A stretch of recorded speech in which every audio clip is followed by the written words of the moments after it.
ቅዱስ ጊዮርጊስ ሰማዕት እምነት ታላቅ ጽናት በልዳ በፋርስ አብርቷል ሕይወት ቅዱስ ጊዮርጊስ ሰማዕት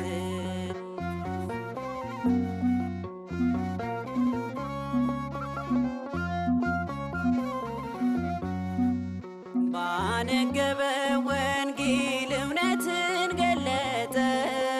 ለጨለማ ጉዞ ብርሃንን ሰጠ አምላክ እግዚአብሔር ነው ሌላ አምላክ የለም እያለ ተጋድሎ ገልጧል ለዓለም እያለ ተጋድሎ ገልጧል ለዓለም እምነት ታላቅ